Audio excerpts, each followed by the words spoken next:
예레미야서 50장 17절로부터 20절까지입니다. 예레미야서 50장 17절로 20절까지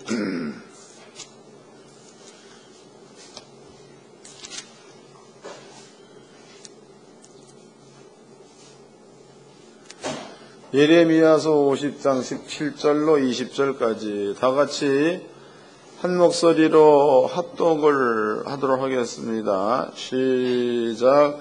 이스라엘은 흩어진 양이라 사자들이 그를 따르도다. 처음에는 아수르 왕이 먹었고 다음엔 바벨론 왕 느부갓네살이 그 뼈를 꺾도다. 그러므로 나 만군의 여호와 이스라엘 하나님이 이같이 말하노라. 보라, 내가 아수르 왕을 벌한 것 같이 바벨론 왕과 그 땅을 벌하고 이스라엘을 다시 그 목장으로 돌아오게 하리니 그가 갈멜과 바산에서 먹을 것이며 그 마음이 에브라임 길과 길르앗산에서 만족하리라. 나 여호와가 말하노라. 그날에 그때에는 이스라엘의 죄악을 찾을지라도 없겠고 유다의 죄를 찾을지라도 발견치 못하리니 이는 내가 나의 남긴 자를 사할 것임이니라. 아멘. 여러분께 오늘 증명해드릴 말씀의 제목은요, 때가 이르면입니다. 때가 이르면. 여기에 그 나라가 두 나라가 기록되어 있죠. 아수르, 그 다음에 바벨론 왕, 이렇게 이제 기록되어 있습니다. 아수르 왕, 바벨론 왕. 여러분들이 이제 이 말씀을 통해서 때가 이르면이란 그 의미를 잘 좀 이해하셔가지고 그 때를 여러분들이 결정하시기를 바랍니다.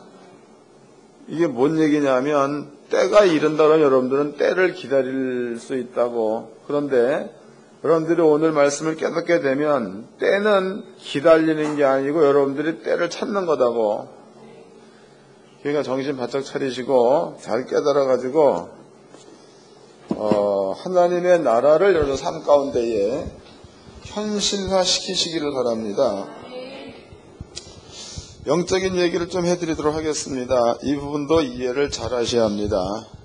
오늘 말씀과 꼭 필요한 연관되는 말씀이기 때문에 설명해 드릴 거다고. 우리나라가 그 기독교가 들어온 지가 거의 100년이 넘었다고 얘기를 합니다. 그런데 기독교와 불교와 다른 점이 있다면은 불교는 철학적 사주를 가지고 있습니다. 철학. 그러니까 어떤 그 이상의 세계를 사람의 지식으로 가려는 그러한 것들을 가지고 있죠. 기독교입니다. 기독교. 기독교의 출발은 신이 있다로 출발되는 거다고. 그래서 성경은 기독교의 출발을 성경에서는 하나님이 태초에 천지를 창조하시니라 이렇게 출발하고 있죠. 이 창세기 1장 1절 말씀이 하나님이 태초에 천지를 창조하시니라. 그러니까 신이 있다로부터 출발되어져 가는 게 기독교. 그 다음에 불교 외에도 다른 그 종교가 다 마찬가지입니다. 사람이 갖고 있는 지혜와 지식으로서 신을 찾아가는 거, 이런 것들을 이제 다른 종교의 논리다라고 말할 수가 있겠죠. 그런데 이제 기독교가 그 짧은 기간 동안에 전 세계적으로 이렇게 활발하게 확장되는 데는 뭔가가 이유가 있다는 거죠. 이유. 그 이유가 뭔가, 이거를 이해를 잘 하셔야 된다고. 그러니까 우리나라에는 옛날서부터 지성이면 감천이란 말이 있죠. 지성이면 하늘도 감동한다. 그래가지고 우리 옛날에 어머니들은 자식이 잘 되기 위해서 아침마다 정한수 쏟아놓고 그리고 목욕 제기하고 그 아들의 복을 빌어, 노래도 있지 않습니까? 장부의 길 일러주신 어머님의 목소리, 이런 것도 있지 않습니까? 이런 것들을 지성, 하늘의 치성을 들으면 하늘이 감동을 해서 뭔가를 도와줄 거다, 이런 그 사상에서 그러한 기도를 올린다고. 근데 그것은요, 어떤 바램이고 기대요 추상적인 행위다고, 실제가 아니라는 겁니다. 반대로 기독교입니다. 기독교는 그와 차원이 다르단 말이죠. 뭔 차원이 다르냐? 기독교에도 신을 찾는 데는 두 무리가, 두 무리. 한 무리는 영의 세계를 보기를 원하는 무리, 또 한 무리는 하나님의 말씀을 쫓는 무리, 두 무리가 있습니다. 그런데 영의 세계를 보기 위한 무리들한테 나타나는 현상이 환상을 본다는 거지요. 환상. 또 이제 꿈을 꾼다 이렇게 나와 있다고. 물론 성경에는 젊은이들은 노인들은 꿈을 꿀 것이요, 젊은이들은 환상을 보고 또 누구는 예언할 것, 이런 말도 있습니다. 그런데 환상이나 꿈이라는 것은 정확도가 떨어진다고. 정확도. 그게 무슨 얘기냐면, 여러분들은 그 다니엘서를 보게 되면 거기에 느부갓네살 왕이 꿈을 잘 꾸게 되죠. 꿈을 꿨는데 꿈에 대한 해석을 못한단 말이죠. 또 여러분들은 또 그 꿈이라는 것은 느부갓네살 왕만 꾸는 게 아니고 여러분도 꿈을 꾸지요. 어떤 분들은 꿈을 꿨는데 꽃을 봤다. 또 어떤 분들은 꿈을 꿨는데 똥을 밟았다. 어떤 분들은 똥구덩이에 빠졌다. 어떤 분들은 또 뱀을 많이 봤다. 이런 꿈들을 많이 꿉니다. 그런데 꿈에 대한 해석은 각각이야. 각각. 성경적으로 해석을 한다면 똥을 밟았다. 혹은 똥구덩이에 빠졌다. 그럼 성경에서는 저주를 뜻하죠. 저주. 그게 귀신들이 모이는 장소가 똥구덩이다라고 성경은 말합니다. 그런데 이제 일반적인 사회에서 해석 방법은 똥은 돈을 뜻하지요. 그게 똥벼락 맞았으면 돈 들어온다 이렇게 얘기한다고. 그게 차원이 다른 거다고. 이처럼 환상을 본다, 꿈을 꾼다 이런 것들은요. 꾸는 자와 해석하는 자가 확실치 않다 그런 얘기다고. 그런데 하나님의 말씀을 아는 자는 이것과 또 다릅니다. 왜냐하면 성경에서 앞으로 너희한테 하나님께서 이러이러한 일을 주겠다라고 말씀해 놓았다고. 말씀. 이것이 성경입니다. 성경. 그러면은요, 이 말씀은 신이 하신 창조주의 입에서 나온 말이기 때문에 그 말이 우리 눈으로 볼 수 있고 손으로 만질 수 있는 현실로 나타난다는 게 말씀이라고. 이해가 됐나요? 자, 이제 한번 찾아보도록 하겠습니다. 원인을. 예레미야 50장은 접어놓으세요. 사도행전입니다. 마태복음 10장을 보겠습니다.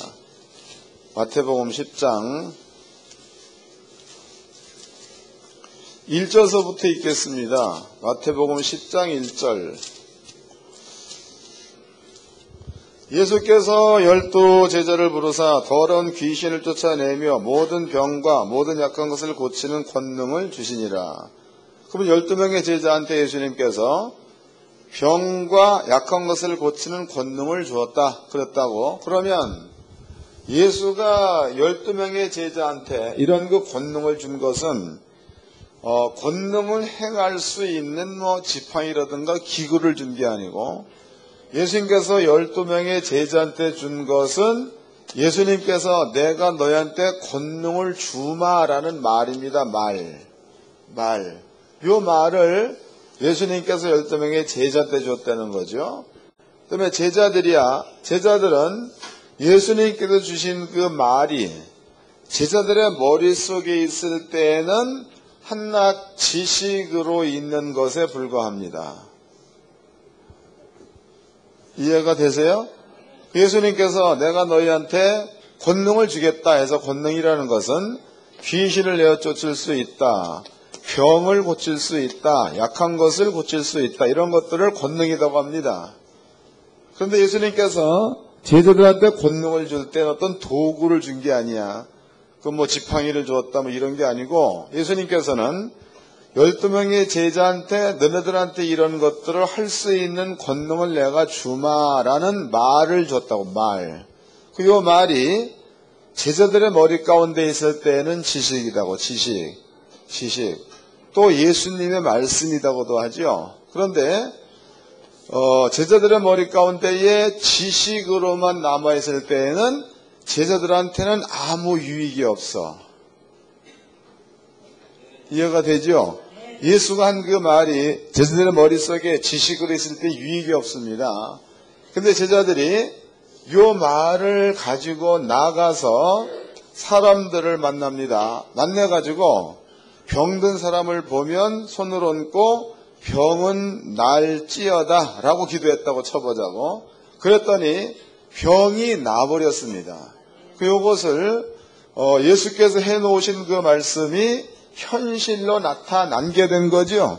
이것은 제자들의 현실에서 자기네들이 예수가 한 그 말씀을 현실로 보게 되고 겪게 되는 거니까 그때야 비로소 제자들한테 유익이 있다는 거다고.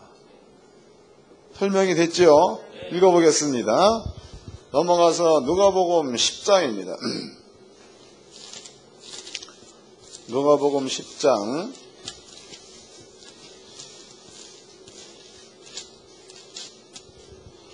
17절 읽어드리겠습니다.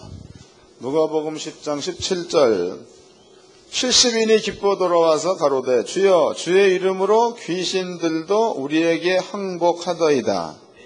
그 귀신도 주의 이름 앞에 항복을 했다. 그 말은 70명의 제자가 예수가 준 말을 가져가서 순종해 보았더니 귀신도 떠나가고 병도 치료가 됐다는 이야기죠.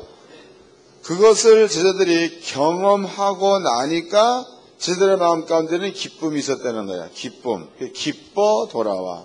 너무나 신비한 일들을 제자들은 겪었다. 이런 뜻이 되는 겁니다. 그러면은 기독교와 일반 종교와 다른 점이 있다면 일반 종교는 신을 찾아가는 거야. 그런데 기독교는 하나님이 있다로부터 출발된 거고 하나님이 있다라는 그것을 확인시켜 주시기 위해서 하나님께서 우리한테 하나님의 말을 준 거죠. 그 말이 성경이라고. 성경입니다. 여러분들 마음 가운데에 이 성경 말씀을 믿고 믿은 그 말씀에 순종하면 그 말씀 속에 있는 뜻이 여러분들 삶 가운데 현실로 나타나게 돼 있는 거니까 여러분들은 그 사건을 통해서 하나님의 있다를 경험할 수 있다는 거죠. 그것이 경험되어졌을 때에 여러분들한테는 뭔가 유익이 있습니다. 그 유익이 뭔가 보자고. 10장입니다. 10장 10절서부터 읽겠습니다. 20절 누가복음 10장 20절 그러나 귀신들이 너희에게 항복하는 것으로 기뻐하지 말고 너희 이름이 하늘에 기록된 것으로 기뻐하라. 그럼 여러분들이 그런 것들을 겪게 되면 여러분들의 이름이 하나님 나라 생명록에 여러분들의 이름이 기록됐던 예가 되겠죠? 생명록에 여러분들의 이름이 기록이 되어져 있다. 그럼 여러분들이 땅에 살면서 하나님이 해놓으신 말씀을 현실로 겪는다. 현실로 손으로 만진다. 이런 일들을 경험하게 되면 여러분들의 이름이 하나님 나라 생명록에 기록되었다는 것에 대한 확증이요 증거라는 거죠.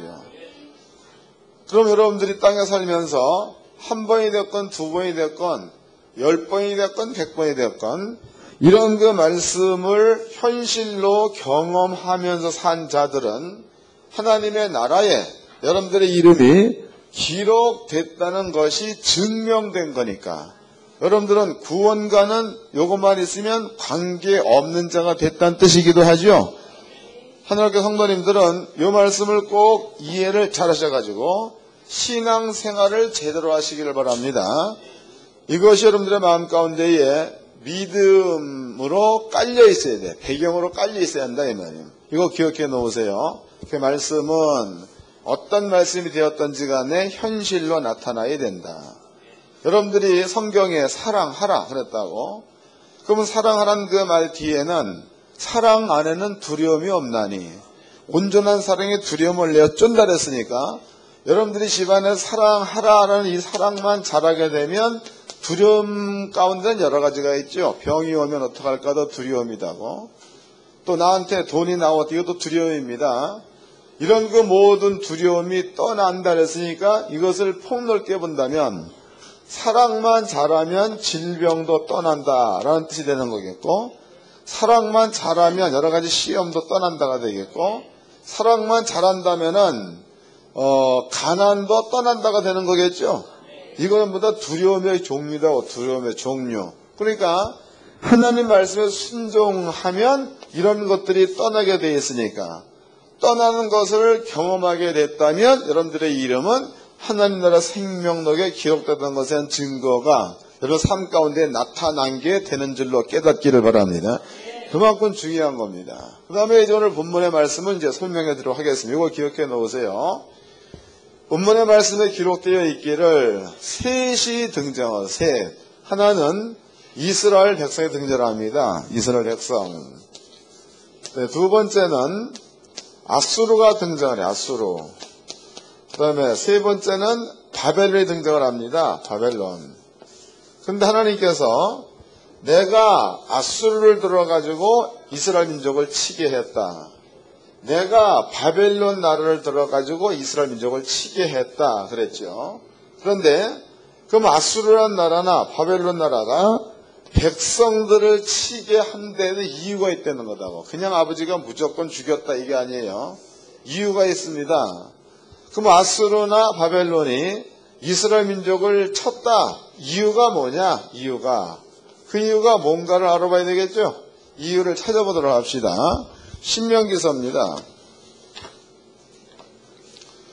신명기서 28장입니다. 신명기서 28장. 여러분들이 그 신명기서가 기록되어 있는 장소입니다. 기록된 장소. 그 장소가 어디냐?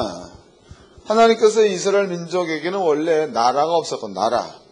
그래서 이스라엘이 있었던 장소는 애굽이라는 나라에 있었죠. 애굽. 그리고 거기서 나와서 광야에서 40년을 살았습니다. 그리고 이스라엘 민족이 들어간 나라가 가나안 땅입니다. 그러면 하나님께서 애굽이라는 나라에서 이스라엘 민족을 이끌어와서 광야에서 이스라엘 민족한테 어떻게 살아라 이렇게 말씀을 주신 데가 광야예요. 그 이스라엘 민족이 하나님의 말씀을 광야에서 받았다는 거죠. 그럼 이 말씀은 그냥 듣고 마는 거냐? 아니라는 거죠. 가나안 땅에 들어가면 내가 너한테 말한 대로 살라. 이게 아버지의 명령입니다. 그 이스라엘 민족이 신명기 28장을 받았던 장소는 광야. 여기에서 말씀을 받은 겁니다. 읽어보겠습니다. 28장 15절입니다. 이건 다 같이 읽도록 합시다. 시작. 내가 만일 내 하나님 여호와의 말씀에 순종하지 아니하며 내가 오늘날 내게 명하는 그 모든 명령과 규례를 지켜 행하지 아니하면 이 모든 저주가 내게 임하고 내게 미칠 것이니. 그럼 하나님의 말씀에 순종하지 아니하면 저주가 임한다 이 말이죠. 저주가 임한다. 그 다음에 뒤로 넘어가서 52절입니다. 52절 다 같이 시작. 그들이 전국에서 내 모든 성읍을 에워싸고 내가 우려하는 바 높고 견고한 성벽을 다 헐며 내는 여호와께서 내게 주시는 땅의 모든 성읍에서 너를 에워싸리라. 53절도 시작. 내가 대적에게 에워싸이고 맹렬히 쳐서 곤란케 함을 당함으로 내는 여호와께서 내게 주신 자녀 곧 내 몸의 소생의 고기를 먹을 것이라.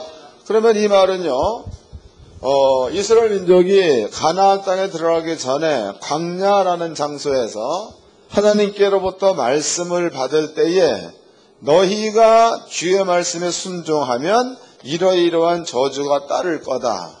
그 저주의 내용 가운데서 너희의 대적이 너희를 에워쌀 거다. 이런 말이 있죠.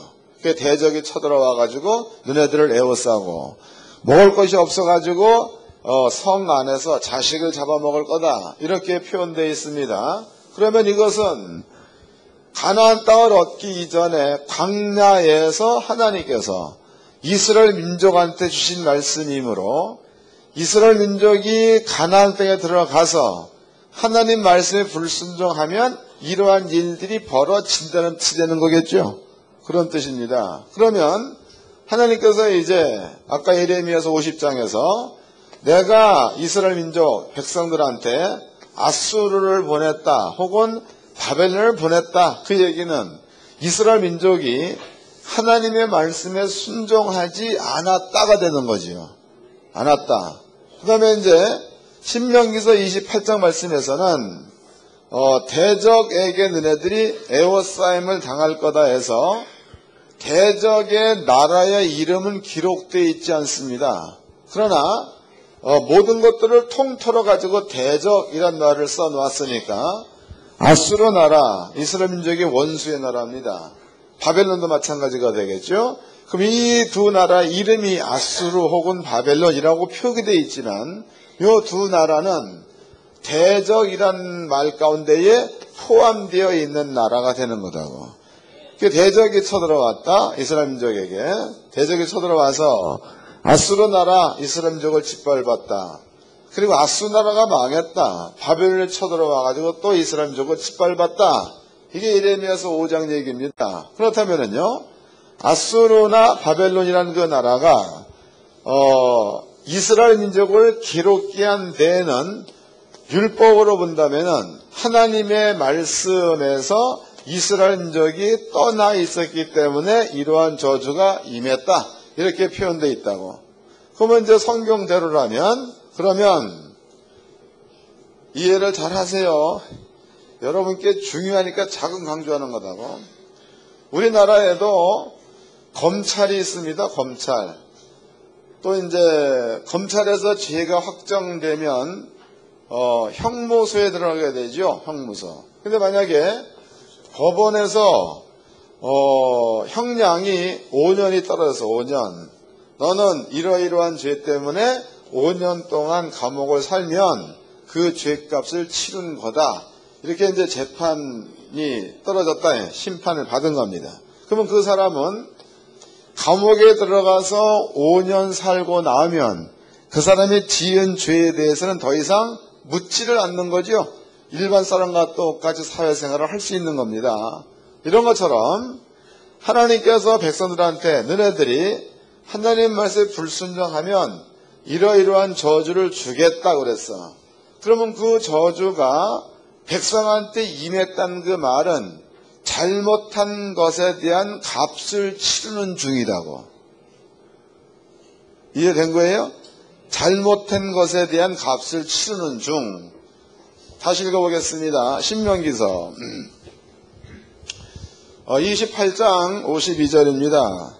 그들이 전국에서 내 모든 성읍을 에워싸고 내가 우려하는 바 높고 견고한 성벽을 다 헐며 내는 여호와께서 내게 주시는 땅의 모든 성읍에서 너를 에워싸리니 내가 대적에게 에워싸이고 맹렬히 쳐서 곤란케 함을 당하므로 내는 여호와께서 내게 주신 자녀 곧 내 몸에 소생의 고기를 먹을 것이라 해서 그러면 이제 대적이 성을 에워싸가지고 먹을 게 없어가지고 자식을 잡아먹는 일이 발생했다라는 것을 보게 되면 죄의 값이 치루어진 게 되는 거겠죠. 또 넘어가 봅시다. 이사야서 28장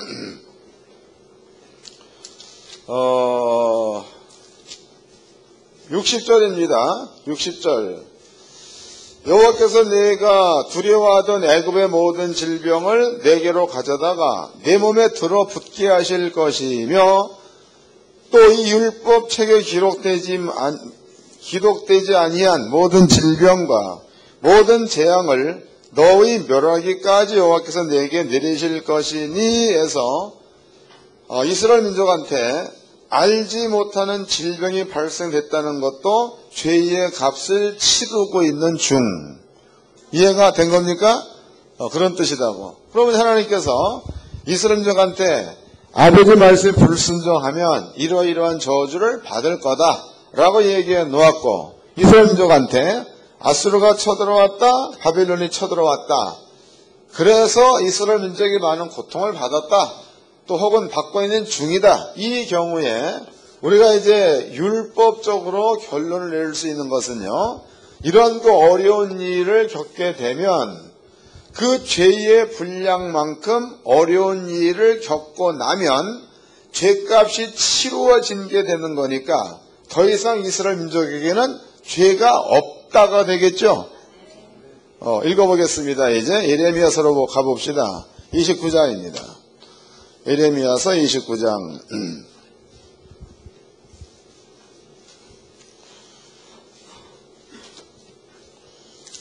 예레미야서 29장 10절 읽겠습니다. 29장 10절. 예레미야 29장 10절.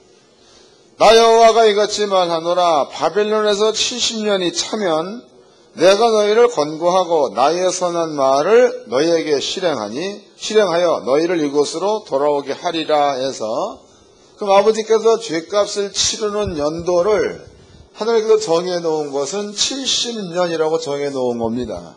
그럼 이스라엘 민족이 바벨론 나라에서 바벨론 사람들한테 70년 동안 고난을 받고 나면 그 다음에는 죄의 값을 치르게 되는 거니까 이스라엘 민족한테는 죄가 있게 되는 겁니까? 없게 되는 겁니까? 없게 된다. 이해가 되셨죠? 이걸 기억하시고 이제 본문으로 가봅시다. 본문 예레미야서 50장입니다. 50장 17절서부터 읽어드리겠습니다. 이사야서 50장 17절. 이스라엘은 흩어진 양이라 사자들이 그를 따르도다. 처음에는 아스로 왕이 먹었고 다음에는 바벨론 왕 느부갓네살이 그 뼈를 꺾도다 해서, 그럼 바벨론 나라가 쳐들어왔다, 아수르 나라가 쳐들어왔다. 그 얘기는 이스라엘 민족 가운데 죄가 있다는 얘기죠. 그 바벨론 왕이 쳐들어올 만한 죄를 저질렀다는 거고 아수르 왕이 쳐들어올 만한 죄를 저질렀다는 겁니다. 그 다음에 이제 18절입니다.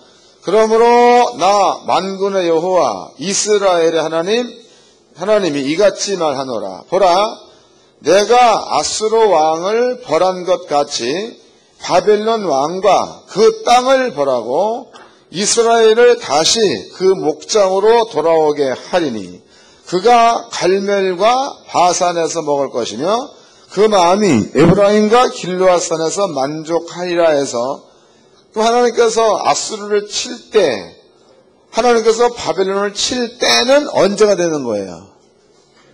70년이 끝나는 날서부터 하나님께서는 바벨론을 치겠다는 얘기죠.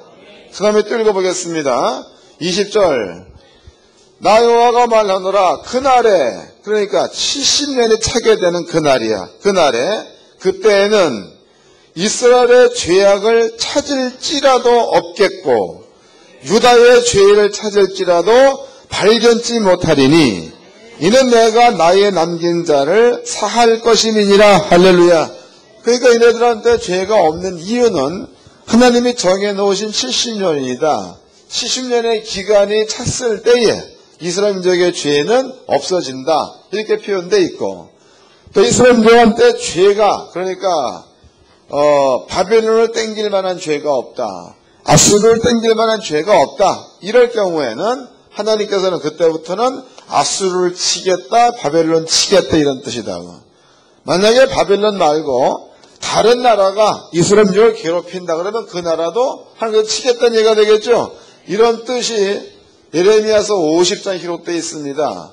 그러면은 여기 보니까 성경대로라면 70년 민족이 잘못한 것에 대한 죄값을 70년 치고 난 그때에는 하나님께서 바벨론을 멸하겠다, 하나님께서 아수르도 멸하겠다, 얘네들 말고 다른 나라가 쳐들어온다 그래도 하나님께서는 그 나라를 멸하겠다, 이렇게 기록되어 있습니다. 또 그때는 하나님께서 이스라엘과 유다의 죄를 사해서 없다, 이렇게 표현하고 있습니다. 다시 읽어보겠습니다. 20절입니다. 나 여호와가 말하노라. 그날에, 그때에는 이스라엘의 죄악을 찾을지라도 없겠고 유다의 죄를 찾을지라도 발견치 못하리니 이는 내가 나의 남긴 자들을 사할 것임이니라 해서 이스라엘과 유다의 죄를 하나님께서도 안 찾는다, 혹은 다른 사람들, 다른 영들이 이스라엘과 유다의 죄를 찾으려고 해도 발견할 수가 없을 것이다, 이렇게 설명되어 있습니다. 그러면 이제 이 말을 신약 성경입니다. 신약 성경 우리한테 이 말을 그대로 적용 좀 시켜보도록 합시다.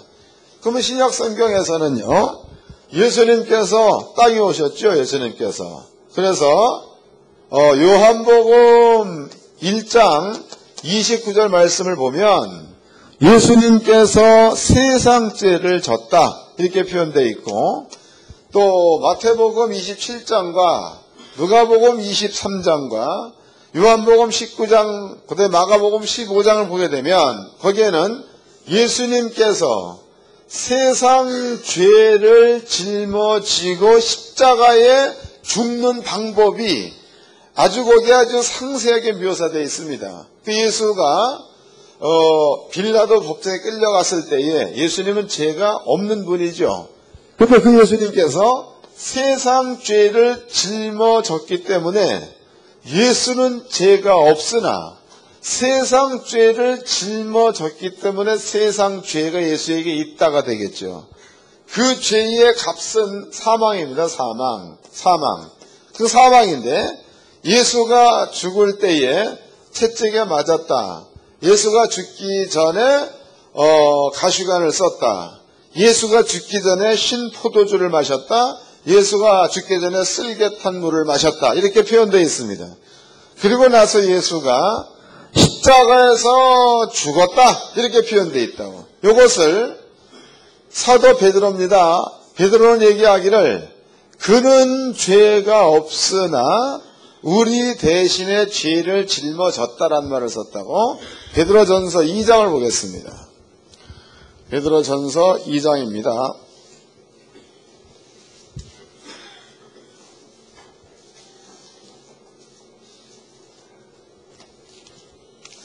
베드로전서 2장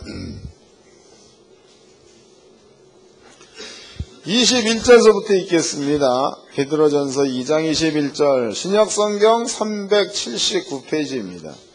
베드로전서 2장 21절, 이를 위하여 너희가 부르심을 입었으니 그리스도도 너희를 위하여 고난을 받으사 너희에게 본을 끼쳐 그 자취를 따라오게 하려 하셨느니라. 저는 죄를 범치 아니하시고 그 입에 괴사도 없으시며 욕을 받으시되 대신 욕하지 아니하시고 고난을 받으시되 위협하지 아니하시고 오직 공의로 심판하시는 자에게 부탁하시며 친히 나무에 달려 그 몸으로 우리 죄를 담당하셨으니 이는 우리가 죄에 대하여 죽고 의에 대하여 살게 하려 하시니라. 저가 채찍에 맞음으로 너희는 나음을 얻었나니 그랬다고. 그러니까 예수가 죽었다. 이 십자가의 죽음 가운데는요, 세상 죄의 값을 예수가 짊어지고 십자가에서 목숨이 끊어지기 전까지의 예수가 당한 치욕, 또 고난, 고통, 그 다음에 예수의 목숨이 끊어지면서 죄의 값을 완벽하게 치르는 이러한 내용들이 마태, 마가, 누가, 요한 복음서에서는 기록이 되어 있다는 거죠. 그 믿음이라는 것은 뭐냐면 세상 죄 가운데에 여러분들의 죄가 포함되어 있다는 것이 믿음이다. 그럼 우리가 이제 세상 죄, 이것은 포괄적으로 세상 이런 말을 썼는데요. 이 세상이라는 그 단어 가운데다가 각자의 이름을 집어넣어 보자고. 그럼 여기에 이제 현빈이가 있다. 현빈이. 그럼 현빈이의 죄를 예수가 지고 갔다가 되는 거죠. 또 명훈이가 있다. 그 명훈이의 죄를 예수가 지고 갔다. 또 여러분들 또 꼬맹이들은 죄가 없다 그러잖아. 근데 쟤네들 가만히 보면 미워가지고 싸우고 기도하고 막 그러잖아. 죄성입니다. 죄 뿌리다고 말하죠. 여기다가 이제 내 이름이 정수혁이라고, 수혈의 이름을 집어넣으면 정수혁이의 죄를 예수가 지고 갔다. 이게 되는 거다. 여러분들이 그 사실을 인정을 하는 게 믿음입니다. 딴 게 아니고 그 사실을 인정하세요. 그럼 여러분들의 죄는 예수님께 올려간 게 된 거고, 예수님은 여러분들의 죄를 짊어지고 십자가에 죽음으로써 죄의 값을 치르게 되는 거다고. 그럼 죄의 값을 치루었다는 그 말은요, 70년의 포로 생활이 끝났다는 말이기도 하다는 뜻이 되는 거겠죠. 이런 거다고. 그럼 여러분들 이제 이 사실을 믿음으로써 죄의 값을 갚은 자, 구약으로 본다면은 바벨론 왕에게 하나님께서 70년 동안의 그 이스라엘 민족을 맡겼습니다. 그럼 그 기간이 끝나는 날이다고. 그러면 끝나는 날에 하나님이 하시는 일은 백성들을 괴롭혔던 자들을 하나님이 벌하겠다는 겁니다. 하나님께서. 그 뒤에 또 그때가 언제냐? 백성들의 모든 죄가 사함받는 때, 즉 죄의 형벌이 끝난 때라고 말하고 있죠. 요 때가 되면 하나님께서는 바벨론을 내가 벌하겠다, 아수르를 벌하겠다, 다른 누가 쳐들어온다고 해도 벌하겠다는 게 아버지의 뜻입니다. 그럼 여러분들은요, 이 사실을 인정함으로써 여러분들의 모든 죄의 값을 예수가 짊어지고 가는 것으로다가 여러분들은 죄값을 치른 자가 되는 거다고. 그럼 죄값을 치른 자가 되면 죄를 그친 자가 되는 거죠. 죄를 그쳤다, 끝냈다, 이런 뜻입니다. 읽어보겠습니다. 베드로전서 4장입니다. 베드로전서 4장 1절입니다. 1절. 이건 다 같이 합독하도록 합시다. 베드로전서 4장 1절 시작. 그리스도께서 이미 육체의 고난을 받으셨으니 너희도 같은 마음으로 갑옷을 삼으라. 이는 육체의 고난을 받은 자가 죄를 할렐루야, 죄를 그쳤다는 거다고. 그럼 여러분들은 예수를 믿는다라는 얘기는 그 사실을 인정하는 그것을 예수를 믿는다라고 하는 겁니다. 그럼 여러분들은 예수를 믿어서 교회에 나온 거니까 여러분들 죄는 진행되는 거예요, 끝난 거예요? 믿습니까? 여러분들 죄는 현재 진행이 아니에요. 이미 과거에 끝났다, 완료된 거다 이 말이에요. 그 다음에 여러분들은 이제 그 다음에 성경에 보니까 그러면은 죄가 있는 자들에게는 마귀도 사단도 귀신도 죄가 있는 자들은 잡아먹으려는 대상이다고. 대상. 그럼 여러분들은 이제 예수를 믿어서 죄가 끝난 자가 되었다. 예수가 죽는 것으로 여러분들은 이미 사망하고 부활한 자가 되었다. 이 믿음 가운데 있으면 이제는 마귀나 사단이나 귀신이 여러분들을 잡을 만한 조건이 없는 상태가 됐다는 거다고.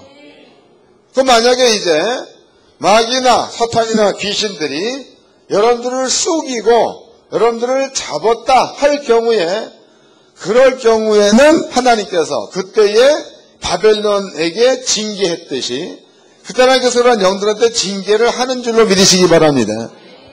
그것이 여러분들이 해야 될 신앙 생활입니다. 그 여러분들이 교회만 잘 나온다고 신앙생활 잘하는 게 아니에요.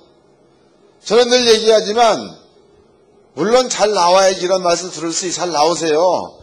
그러나 더 중요한 것은 생활 가운데 이 말씀을 믿는 믿음을 가지고 사는 게 중요한 거다고.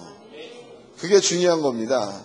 그러면 이제 성경대로라면 만약에 이제 우리가 이렇게 갑니다. 근데 중요한 것이 믿음이 배경으로 깔려 있어야 돼.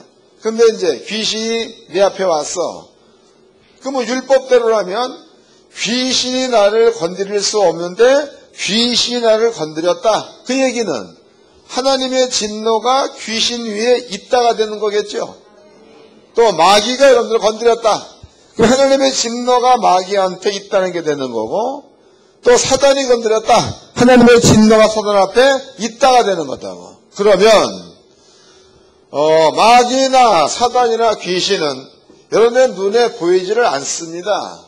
그러나 보이지는 않지만 그 영들이 하고 있는 일은 보이잖아. 가령 구약에 보니까 신약에 보니까 거라사인 지방에 있는 젊은 청년에게 귀신이 들어갔어. 나타나는 현상이 돌로 자기 몸을 상해. 사람은 지배자야 되는 거 아니야. 근데 무덤에 들어가서 무덤가에서 퍼질러 자고, 이게 나타나는 현상이야. 자기가 그러는 게 아니고 귀신이 그리한다, 이렇게 나와 있다고. 또 성경에 보니까 여자가 점을 쳐, 점을 치는데 원래 그 사람은 점을 못 치는 자입니다. 근데 귀신이 들어가니까 점을 치는 자가 되어버렸어. 그건 역시도 귀신은 눈에 보이지 않지만 하는 행실로 보았을 때에 저 사람한테 귀신이 들어갔구나를 알 수 있다는 거죠. 읽어보겠습니다. 사도행전 16장입니다.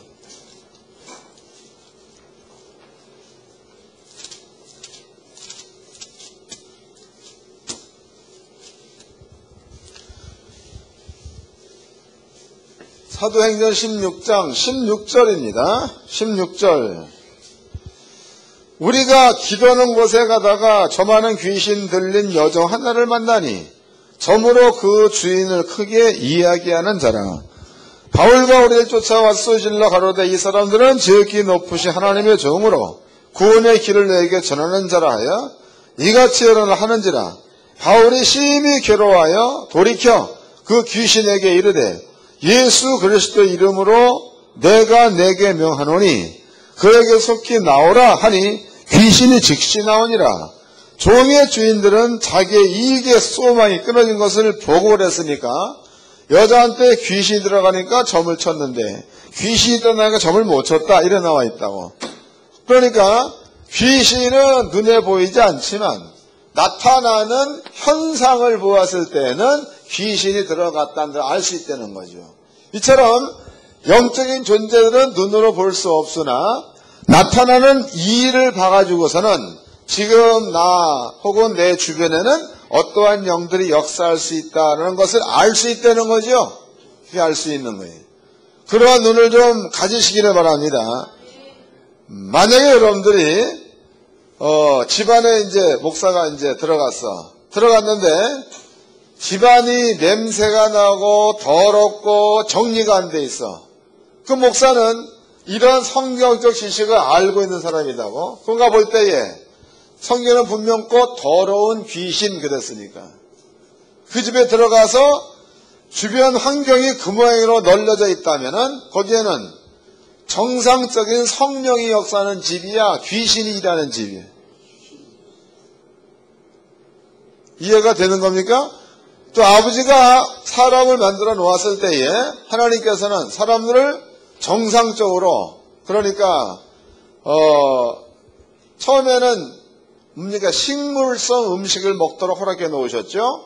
근데 창세기 9장서부터는 동물성 음식도 먹으라 해놨다 이 말이에요. 근데 여러분들이 우유를 먹었다.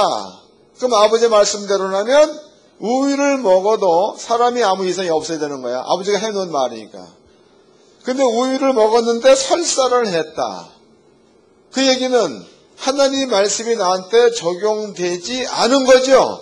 그러면 딴 어떠한 것인가 내 몸에 지금 일을 한다는 뜻이 되는 거다고. 이해가 되는 거예요? 여러분들이 내가 지금 얘기가 한 가지만 보지 말고 이런 것들을 바탕으로 해서 여러 분야를 볼 수 있는 그러한 지식을 가지시길 바랍니다. 여러분들은 다 봐야 돼. 또 이제 여기는 연구원이니까 여기 이제 목사님들이 공부를 많이 하러 오지 않습니까? 근데 한날은 어떤 목사가 이런 얘기, 목사님,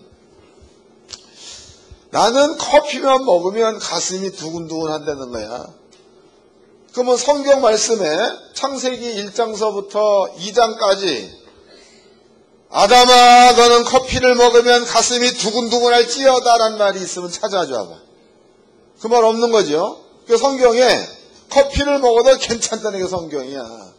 근데 커피를 먹으니까 가슴이 두근거리고 숨이 가빠지고 이 말은 뭔가가 하나님 말씀이 그 목사님한테 적용이 안 된다라는 뜻이 되는 거겠죠. 그런 거다고. 또 성경적으로 본다면 어떠한 음식을 먹어도 해를 받지 않는다 그랬으니까 그러면 그 목사님은 성령께서 역사하는 자리 가운데 있는 게 아니고 악한 무엇인가 그 목사를 잡았다가 되는 거겠죠. 그걸 내가 설명해 드렸습니다. 설명했다. 그래도 그 양반이 커피를 먹기 이전에는 커피를 뭡니까 먹을 때에는 두근거리고 벌떡거리고 헷갈려가지고 잠도 못 잤다는 거야. 그런데 말씀을 깨닫고 나가지고 그러니까 오늘 말씀을 깨닫고 그 다음날 커피를 고의적으로 10잔을 먹었다는 거죠. 그러면 그날 밤에 그 양반은 잠을 못 자야 맞아. 또 두세 잔 먹어버리면 가슴이 펄떡거리게 맞는 거다고. 근데 신기하게도 그 뒤로부터는 잠잘 잤지 가슴 두근거리지 않지. 그럼 뭐가 떠났다는 거예요? 그렇죠. 뭔가가 영적인 존재가 떠났다가 되는 거겠죠. 그런 것들이다고. 그 외에도 많은 것들이 있습니다. 그러니까 성경에서는요, 이렇게 예수가 죽었다. 내 죄를 가지고 죽었다. 그 말은 죄의 값이 예수의 죽음과 함께 치루어졌다가 되는 겁니다. 여러분들은 그 사실을 믿어버리면 더 이상 마귀나 사단이나 귀신들이 여러분들을 괴롭힐 수가 없는 상태가 된 거다고. 문제는 여러분들이 사실을 얼마만큼 확실하게 믿느냐가 중요한 거다고. 여러분들이 사실을 확실하게 믿어버리면 이런 영적인 존재가 여러분께 역사할 수 없다. 혹은 역사한다. 그러면 하나님이 그 영들 위에 하나님의 진노가 머물러 있다는 거다고. 이해가 된 거죠? 그러니까 여러분들한테 이런 그 복의 때가 이르는 것은 그 때가 올 때를 기다려야 되는 거예요. 믿음만 준비하면 지금 이 때가 되는 거예요. 이해가 되셨죠? 이제 본문으로 가봅시다. 본문 예레미야서 50장입니다. 20절서부터 읽어드리겠습니다. 20절 예레미야 50장 20절 나 여호와가 말하노라 그날에 그때에는 이스라엘의 죄악을 찾을지라도 없겠고 유다의 죄를 찾을지라도 발견지 못하리니 이는 내가 나의 남긴 자를 사할 것임이니라. 그럼 성경에 이렇게 예언되어 있습니다. 그러면 신약 성경에는 어떻게 또 기록되어 있는가? 히브리서를 보겠습니다. 히브리서 10장입니다. 신약 성경 363페이지 히브리서 10장 14절부터 읽어드리겠습니다. 히브리서 10장 14절 저가 한 제물로 거룩하게 된 자들을 영원히 온전케 하셨느니라. 또한 성령이 우리에게 증거하시되 주께서 가라사대 그날 후로는 저희와 세울 언약이 이것이라 하시고 내 법을 저희 마음에 두고 저희 생각에 기록하리라 하신 후에 또 저희 죄와 저희 불법을 내가 다시 기억지 아니하리라 하셨으니 이것을 사하셨은즉 다시 죄를 위하여 제사 드릴 것이 없느니라. 할렐루야. 하나님께서는 내 죄와 불법을 다시는 기억하지 않겠다. 이렇게 선언해 놓으신 겁니다. 그렇다면요, 여러분들은 신앙생활을 할 때에 무엇보다도 성경에 기록되어 있는 말씀을 믿는 일들을 먼저 해야 되겠죠. 그 기도도 병을 고쳐달라 이거보다도 하나님의 약속의 말씀이 나한테 이루어지게 주옵소서. 이 기도가 먼저 돼야 될 줄로 믿습니다. 돈 달라 이것보다도 예수가 내 대신에 가난을 가지고 가셨다는 사실이 믿어지게 하옵소서. 또 이거 믿어져 버리면 그 다음부터는 부여가 오게 돼 있는 거고, 예수가 질병 가지고 갔다 이 사실 믿어져 버리면은 건강이 오게 돼 있는 거고. 이게 성경입니다. 하나님께 성도님들은요, 머리로만 말씀을 갖고 있으면 곤란해. 이거 여러분들이 백날 해봤자 산 가운데에 어떠한 기쁜 일들을 만들어낼 수가 없는 거다고. 그러지 말고 믿어진 말씀대로 순종하는 자리에 머물러 있으면 여러분들의 눈으로 보기에나 손으로 만지기에나 그 말씀이 여러분들 앞에 현실화되어 나타나는 줄로 깨닫기를 바랍니다. 그래서 때라는 것은 우리가 그 때를 기다린다는 말은 안 맞는 거다고. 그게 아니고 때라는 것은 하나님 말씀이 깨달아서 믿어지는 때가 바로 여러분들의 날이다고. 그럼 여러분들 중요한 것은 어떤 때가 오기를 기다려야 맞는 거예요. 성경을 깨닫고 성경을 믿으려고 해야 맞는 거예요. 이해가 되셨죠? 그래서 하나님의 성도님들은요, 신앙생활을 제대로 하세요. 그래서 뭐 주일날 교회를 열심히 나오지 말라는 게 아니야. 또 교회를 나와야 이런 말씀 들을 수 있는 것 아닙니까? 나와야지. 안 나오면 못 듣잖아. 그러나 더 중요한 것은 생활 가운데서 하나님 말씀을 믿고 순종하는 삶을 사세요. 그 여러분의 생활 가운데서 좋은 것들을 날마다 눈으로 보고 손으로 만질 수 있게 되는 줄로 깨닫기를 바랍니다. 옆 사람과 인사 좀 합시다. 때를 찾읍시다. 한마디 더 합시다. 때를 소유합시다. 기도하겠습니다.